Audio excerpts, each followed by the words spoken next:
Bon, on parle beaucoup de Chine en ce moment, pour plein de bonnes raisons qui sont pas terribles. Personnellement, je suis pas fan de son arrivée au BHV, mais bon, ça c'est un autre sujet. Il y a quelques mois et avant qu'il y ait tout ce buzz autour de Chine, j'avais décidé de me faire mon propre avis en achetant un hoodie, un sweatshirt à capuche, pas cher, sur Chine. L'idée ici, c'était de se dire, au-delà des aspects éthiques qui à eux seuls devraient vous donner envie de jamais acheter chez eux, qu'est-ce que ça vaut concrètement? Qu'est-ce qu'on obtient pour, là en l'occurrence, 11 euros dans un sweatshirt? Tout au long de cette vidéo, je vais faire des parallèles avec notre hoodie Origins qui est en précommande jusqu'au 3 décembre sur Ulule, même si, attention, j'ai bien conscience que les deux produits n'ont rien à voir, c'est simplement à titre d'illustration. Alors ce sweatshirt, je l'ai acheté à 11 euros à l'époque, maintenant il est plutôt à 14-15 euros, et il est d'une marque qui s'appelle Manfinity. Ça, c'est une sous-marque de Shein qui permet de segmenter le catalogue en fonction de différents styles, différentes cibles, ce genre de choses. Mais en tant que tel, ça vient du même pipeline de production. Bon, pour commencer, où est-ce qu'il est produit? Bien entendu, une production chinoise, mais ça, on n'en doutait pas vraiment. Par contre, le problème, c'est qu'on sait que c'est assurément réalisé dans des conditions qui sont questionnables éthiquement et à plein d'autres points de vue. Il y a eu des enquêtes indépendantes qui ont été menées. Bon, on va pas s'attarder là-dessus, mais vous savez quand même ce que vous achetez quand vous achetez chez Chine. Nous, de notre côté, on a voulu miser sur une production européenne avec les normes européennes et on fait fabriquer au Portugal, au nord de Porto. On va parler un petit peu composition. Et ici, on est sur un sweatshirt qui est en 100% polyester. Alors le polyester, il y a du bon, mais il y a surtout du mauvais et voire du très mauvais. Et on va en parler un petit peu. Alors le polyester, c'est une fibre synthétique qui est issue du pétrole et qui est problématique parce que, alors déjà d'un, elle est énergivore à la production, même si vous le verrez par rapport au coton, il y a quand même des aspects à mentionner qui par contre rejettent des microplastiques et qui en plus sont des microplastiques qui ne sont pas filtrables par les stations d'épuration. C'est pas toujours simple à recycler et c'est surtout pas biodégradable. C'est-à-dire que niveau fin de vie, le polyester, c'est une catastrophe. Côté qualité et rendu, le polyester, c'est pas très respirant. Ça a un rendu un petit peu brillant. Alors d'ailleurs, ça se voit vachement bien sur ce sweatshirt, hein. Il est hyper brillant. Un côté lisse, un côté plastique, bon, c'est logique, hein, c'en est. Ça vieillit mal, ça se déforme facilement, surtout si les zips sont de mauvaise qualité, et on en parlera juste après. Par contre, cette fibre, elle a quand même un avantage, c'est qu'elle est plutôt résistante. Résistante à la friction, et c'est pas pour rien que le polyester fait souvent partie des vêtements un peu plus techniques, ou par exemple des vêtements de sport. Alors par contre, vous apprécierez, mais c'est un polyester ici qui est extrêmement fin, hein. Je connais pas le grammage, mais on doit pas être très très haut. Côté Ironback, notre hoodie, c'est du 100% coton en 320 GSM. Donc c'est un grammage qui est plutôt épais, on va dire, plutôt dense. L'avantage ici du coton, c'est que, bon, bah, en effet, on n'a pas de microplastique, il est biodégradable, donc la fin de vie est meilleure, plus recyclable également. Par contre, il faut le dire, la production du coton, c'est extrêmement énergivore, et en plus de ça, il y a une consommation d'eau qui est énorme. Mais si on devait faire un choix aujourd'hui, il faut mieux pencher du côté du 100% coton. Le coton, c'est naturel, c'est respirant. Ici, il est plutôt dense et stable, c'est-à-dire qu'il vieillira plutôt bien et il se patinera avec le temps. On va parler rapidement du fit, à savoir comment ce hoodie de chez Shein me va. Alors, ce hoodie, c'est pas la coupe de l'année, pour être honnête. Par contre, il est quand même relativement droit, pas très centré. Il a une forme qui est somme toute assez standard, mais là-dessus, moi, j'ai pas de souci. Par contre, il est un petit peu court. Vous voyez le truc? Et ça, moi, pour le coup, j'aime vraiment pas. Et puis, on a aussi des manches qui sont. Soit elles ont rétréci, soit pour le coup, elles étaient comme ça dès le début, je ne saurais pas vous le dire. Et après, il y a un côté extrêmement plastique, logique hein, avec le polyester, qu'on ressent quand on le porte, ou sur la peau, quand elle est un peu sèche, c'est pas agréable, vous voyez, il y a un peu d'électricité statique, il y a. Voilà. C'est pas hyper confortable, mais à l'intérieur, il est gratté. Et donc, c'est acceptable quand même. De l'autre côté, on a un hoodie qui est plutôt droit, légèrement cintré, qui est un peu plus long en bas, justement pour éviter qu'on voit votre ventre, et pas uniquement d'ailleurs, c'est par confort au global, qui a des manches avec des longueurs correctes. Et bien sûr, comme il est en coton, il est vachement agréable au contact de la peau. En plus de ça, il est gratté à l'intérieur. Comme c'est un sweatshirt à capuche, et bien sans surprise, on a une capuche. Capuche comme ça. Alors cette capuche, elle a une particularité, c'est qu'elle est en deux pièces. C'est-à-dire que vous avez une pièce d'un côté, une pièce de l'autre, et la couture au milieu. Ça fait que vous avez la couture qui arrive en fait au milieu de la tête. Et je sais pas ce que vous en pensez, peut-être vous aimez le style, mais moi personnellement, je suis pas fan. C'est par économie hein, qu'ils font ça. Il y a deux pièces au lieu de trois. Vous allez voir nous ce qu'on fait, et ça nous fait une capuche un petit peu pointue. J'ai un peu l'air d'un elfe quoi, ou d'un sorcier. Ah, ça peut être une idée. Peut-être c'est quelque chose que vous aimez, je sais pas. Bon, elle est pas doublée à l'intérieur, mais bon, je pense que par rapport à tout ce qu'on est en train de voir, ça a du sens. Et en fait, elle tient pas très très bien, du coup, elle est super souple, elle a pas de forme en tant que telle. Bon, moi, encore une fois, ça me surprend pas, mais bah voilà, c'est quelque chose que vous retrouvez sur un hoodie à 11 euros. On a des cordons, ok, qui permettent de resserrer la capuche.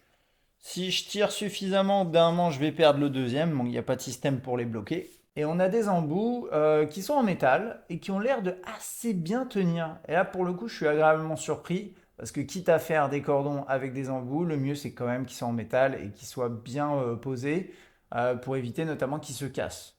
Après, moi, je ne l'ai pas lavé encore beaucoup de fois et ça, c'est pas trop mal. Et de notre côté, et comme chez beaucoup de fabricants de sweatshirts à capuche, plutôt premium ou plutôt en tout cas de qualité, on va avoir une capuche en trois pièces. Capuche trois pièces, comme son nom l'indique, ça signifie qu'on a une pièce sur le haut qui permet de tomber à plat sur le haut de la tête. Parce que le haut de votre tête, figurez-vous que ça ne fait pas une pointe. C'est plutôt relativement arrondi, ça fait une courbe, mais c'est plus plat que pointu. Et on a deux pièces sur les côtés, donc ça fait que finalement, vous voyez, elle tombe plutôt pas mal. À l'intérieur, nous, elle est doublée en jersey pour un bon contact avec la peau et une meilleure tenue. Et on n'a pas mis de cordon sur ce hoodie-là, le Origins, pour ceux et celles qui estiment que ça gêne plus qu'autre chose. Bon, pour la suite, je vais vous prendre avec moi. On va parler fermeture éclair. Alors pour 11 euros, faut pas rêver, vous avez quelque chose qui est extrêmement générique. Elle fait un bon bruit plutôt bas de gamme, faut le dire. Mais par contre, faut reconnaître qu'elle glisse assez bien. C'est plutôt fluide, sans pour autant, vous voyez, elle bloque quand même quand vous tirez dessus. Quand j'appuie sur la tête, ça ne glisse pas. Donc c'est pas trop mal. Il n'y a pas assez de résistance à mon goût. Ça fait un peu bas de gamme, mais ça l'est. Hein, je veux dire, voilà, faut pas se mentir. On est sur de l'entrée de gamme ici, du bas de gamme.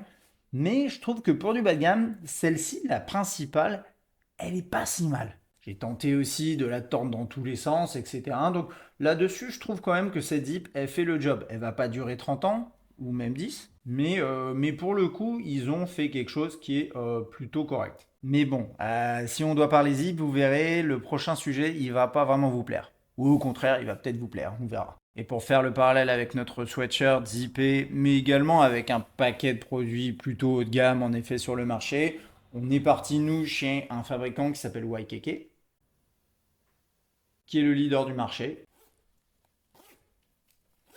On a une zip qui fait un bon bruit, qui est stable, qui glisse bien, avec un tout petit peu plus de résistance que celle de chez Shein, mais qui n'est pas une mauvaise chose en tant que telle. Bon, parlons des poches. Bon, à la base, j'avais choisi ce sweatshirt, et j'avais d'ailleurs payé un peu plus cher pour ça, pour une raison particulière, c'est parce que il y a des poches ici, et c'est des poches qui sont zippées. Si vous partez sur un hoodie qui a pas de poche zippée, vous payerez un petit peu moins cher généralement, parce que ça c'est vrai que ça rajoute quelques euros. Déjà pour commencer, et là j'exagère pas du tout, ma main arrive jusqu'au bout là. Là voilà, je suis à la couture du sac de poche.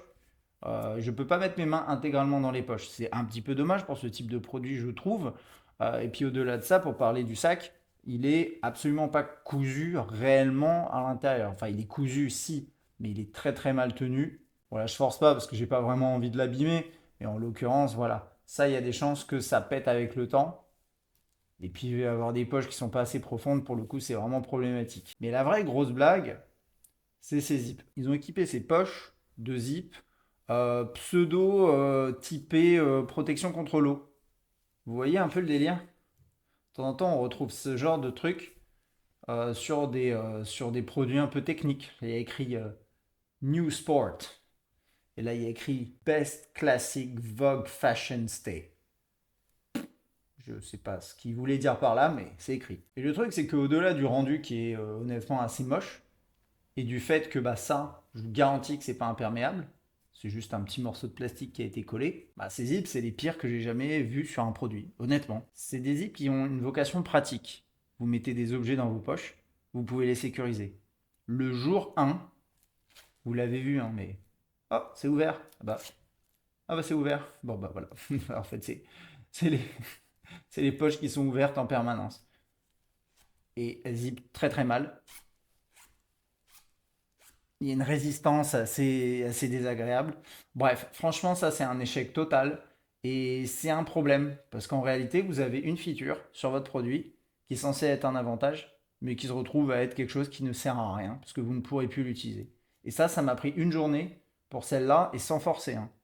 Et je peux vous garantir que je ne suis pas tombé sur un mauvais exemplaire. Je pense que la majorité sont de ce type-là, malheureusement. Chez Ironback, on a une approche qui est différente, voilà, qui est plutôt composée de deux poches de chaque côté plutôt qu'une, avec ici des poches qui sont un peu plus profondes, qui sont à l'intérieur intégralement cousues de bout en bout ici, voilà. Donc le sac de poche, il bouge pas dans tous les sens. Et puis vous avez des zips à l'intérieur ici avec des poches zippées qui sont également très grandes. Vous voyez, vous pouvez mettre beaucoup de choses à l'intérieur. Et c'est des zips de chez Waikiki également. Donc en fait, on a des zips de qualité avec plein de détails ici au niveau des poches, des surpiqûres, on a des bar-tacs, des points d'arrêt, etc. pour éviter que la poche se détache. Voilà, c'est le souci du détail que vous allez retrouver aussi sur d'autres produits de ce genre, même si cette fonctionnalité-là en tant que telle, elle est un petit peu atypique. Mais en effet, chez Shein, bah, ça va être beaucoup plus compliqué, en tout cas pour ces prix-là. Et après, bah, pour chipoter, parce que je pense que ça reste intéressant de le faire quoi qu'il advienne, vous avez des bord-côtes, mais qui servent à rien, qui sont complètement lâches, extrêmement fins, mal finis. En fait, vous voyez, ça, c'est complètement, voilà, ça fait des petites vagues, c'est très sympa. Là, ici aussi, ça fait des petites vagues. Je pense que vous pouvez tomber même sur des exemplaires où il y a des parties qui sont pas cousues, donc c'est vraiment honnêtement, cette partie-là, c'est une calamité. Quand vous le portez, vous avez l'air d'un clown au niveau des bord-côtes, des poignets ici. Vous avez également bah, des coutures qui sont pas belles. Alors ça, bon, encore une fois, hein, pour ce prix-là, on va pas trop s'attarder sur ça. Mais quand même, il faut le dire, les coutures sont assez dégueulasses. Elles vont tenir, mais elles vont tenir un temps. Voilà, c'est des coutures de ce type-là qui sont pas surpiquées. C'est normal, mais c'est ce que vous obtenez pour 10 euros. Et puis bon, ça pareil, hein, c'est inhérent à ce type de produit, à ce prix-là, mais vous avez vraiment des fils flottants partout. Mais vraiment, vraiment partout. Moi, ça ne me dérange pas plus que ça, parce que je pense que pour ce prix-là, vous pouvez prendre une paire de ciseaux et vous en occuper. Mais c'est quelque chose, si ça vous déplaît, vous en retrouverez un petit peu partout. C'est pas dramatique, mais ça montre quand même qu'il n'y a pas eu un soin du détail, bien entendu, et un check qualité digne de ce nom. Bon, qu'est-ce qu'on a à dire sur ce hoodie Shein à 11 euros, 14 euros maintenant? Bah, il y a du pas trop mal. Il y a des éléments qui sont pas absolument honteux, comme par exemple la zip principale, le fit global qui est pas horrible. Mais sinon, il y a du très moyen, comme vous l'avez vu, et puis il y a du très mauvais, du très problématique. En tout cas, sur cet exemplaire-là, je dis pas que si vous achetez sur une autre marque ou si vous mettez 10-15 euros de plus, vous n'aurez pas quelque chose de mieux. Dans ce cas-là, posez-vous la question, si j'ai 30 euros à mettre dans un sweatshirt, est-ce que j'irai pas le chercher ailleurs? Et si vous en avez plus, si vous êtes prêt à mettre un peu plus d'argent, eh ben, dans ce cas-là, il faut aller voir chez des marques encore supérieures. Et ce qui est dommage avec ces vêtements de l'ultra fast fashion, parce que là c'est le cas, c'est que bah, vous n'allez pas être satisfait, la qualité va être, bah, étant mauvaise, vous allez avoir une durabilité très très basse. Au bout de 1-2 ans, vous allez le jeter à la poubelle, vous allez le mettre dans une de ces bennes de recyclage, vous savez où ça finit ça, hein. Pour des vêtements comme ça se retrouve pas donné à des gens ou quoi, hein. Ça se retrouve au Ghana sur des plages ou incinéré pour le plus grand plaisir des habitants locaux. Donc moi la question que j'ai à vous poser, est-ce que vous avez déjà acheté des sweatshirts de ce type-là, zippé, capuche, chez Shein? Et qu'est-ce que vous en avez pensé? Est-ce que vous avez eu une expérience différente? Et n'hésitez pas à laisser un petit commentaire. J'ai envie de terminer en vous posant la question suivante. Est-ce qu'il vaut mieux surconsommer vite maintenant et pour peu de temps, à petit prix du coup, ou bien bah, consommer plus intelligemment, progressivement, et du coup sur la durée? Ça, c'est un sujet, je trouve, qui a été très bien traité par Terry Pratchett dans son ouvrage Men at Arms, qui est sorti en 1993, et qui dit globalement la chose suivante que j'ai traduit et réadapté pour que ce soit plus court. Les riches le restent parce qu'ils dépensent moins sur le long terme. Prenons l'exemple des bottes. Donc dans son exemple ici, c'était des bottes qui étaient utilisées par, je crois, des ouvriers, des travailleurs. Un homme pauvre n'a que 10 dollars à mettre dans une paire qui tiendra une saison avant de s'abîmer, d'être troué, de laisser passer l'eau. Alors qu'un homme riche peut investir 50 dollars dans des bottes solides qui dureront 10 ans.